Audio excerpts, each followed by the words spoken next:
যে আমাৰ আই মাতৃসকলক যদি স্কুল কলেজত পঠাব লাগে ৰাস্তা দি যাব লাগে নিশ্চয়, কাৰণ ঘৰে ঘৰে কিন্তু স্কুল কলেজ পাঠশালা নাথাকে। যদি আমি ৰাস্তা দি পঠাও আমি নিশ্চিন্তে বহি থাকিব নোৱাৰো।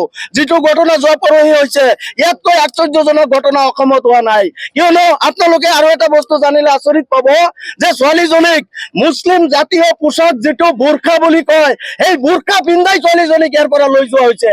আপোনালোকে প্ৰশাসনে বুজিব, বোৰখা পিন্ধাই অকল ছোৱালীজনীক ইয়াৰ পৰা নিখোজ কৰা নাই, বোৰখা পিন্ধাই আমাৰ ধৰ্মীয় সহানুভূতিত আঘাত আনিছে। কোনো এটা বিশেষ সম্প্ৰদায়ে আমাৰ হিন্দু সনাতনী পৰম্পৰাক আঘাত আনিছে বোৰখা পৰাই। আমাৰ এই 14 বছৰীয়া নাবালী ছোৱালীজনীক বোৰখা পৰাই আমাৰ ধৰ্মীয় সহানুভূতিত আঘাত আনিছে। গতিকে আমি ইয়াতে সমবেত হৈছো। আমাৰ যেতিয়ালৈকে আমি ন্যায় নাপাওঁ এতিয়ালৈকে আমি ইয়াতে সমবেত হৈয়ে থাকিম। আমি আজি লাগি আছো, যেহেতু আমাৰ এটা হিন্দু ছোৱালী আজি এটা মিয়া মুছলমান লৰাই পলাই লৈ গ'ল। আমি খুব দুখ পাইছো। আমি সেইবাবে আমি আমাৰ অসমৰ মুখ্যমন্ত্ৰীজনক আমি অনুৰোধ কৰি ক'ব খুজিছো, যেহেতু উত্তৰ প্ৰদেশৰ যিজন মুখ্যমন্ত্ৰী আছে আদিত্য নাথ, আমাৰ মুখ্যমন্ত্ৰী CM, এই যেনেকৈ তাতে ইনকাউণ্টাৰ হৈ আছে আমাৰ এই অসমতো হ'ব লাগিব।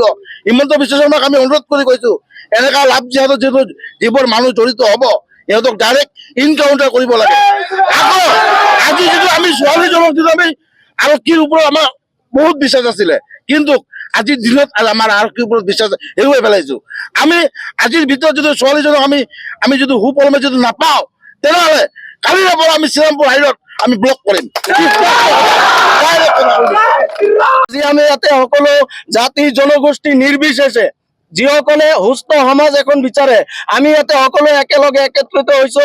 আমাৰ এটাই দাবী, আমাৰ আই মাতৃসকলক নিৰাপত্তা দিব লাগে, আমাৰ আই মাতৃসকলক লাভ জেহাদৰ পৰা বঞ্চিত কৰিব লাগে, আমাৰ আই মাতৃসকলক লাভ জেহাদী টাৰ্গেটৰ পৰা বচাব লাগে। আমাৰ এটাই দাবী, আমাক লাভ জেহাদৰ পৰা পৰিত্ৰাণ দিব লাগে। আমি কোনো হিংসামূলক কাৰ্যসূচীত যাব নিবিচাৰো।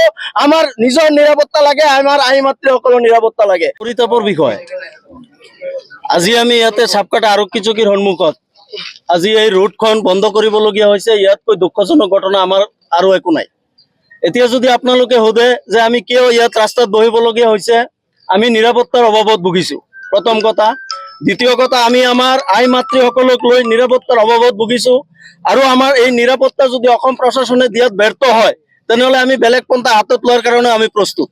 আজি ইয়াতে সমবেত হোৱা আমাৰ আক্ৰাসুৰ দাদাভাই আছে, আমাৰ বেংগলী ফেডাৰেশ্যন আছে, national liberation force of Bengali আছে, আমাৰ ইয়াতে আৰু RSS আছে, বিশ্ব হিন্দু পৰিষদ আছে, বজৰং দলৰ ভাইটিহঁত আছে। আমি ইয়াতে একত্ৰিত হৈ আমাৰ এটাই দাবী যে আমাৰ আই মাতৃসকলক নিৰাপত্তা লাগে।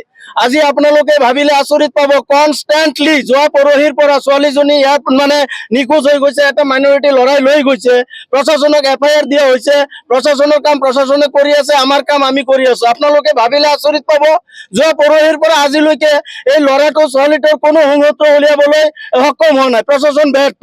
এতিয়া কৈ আছে টেকনলজি, আজিকালি যুগটো টেকনলজি যুগ হয়, ইহঁতৰ মোবাইলত কেনেকৈ লোকেশ্যন উলিয়াব। আমি তেনেহ'লে আমাৰ আই মাতৃসকলৰ নিৰাপত্তাহীনতাত ভুগিব, আমি ৰাস্তাত আহি বহি থাকিম। এয়াই হ'ল গণতন্ত্ৰ। আপোনালোকে আৰু এটা বস্তু ভাবিলে আচৰিত পাব যে লাভ জিহাদ এটা ৱৰ্ড, এই ৱৰ্ডটো অকল আমাৰ ক্ষেত্ৰতে প্ৰযোজ্য।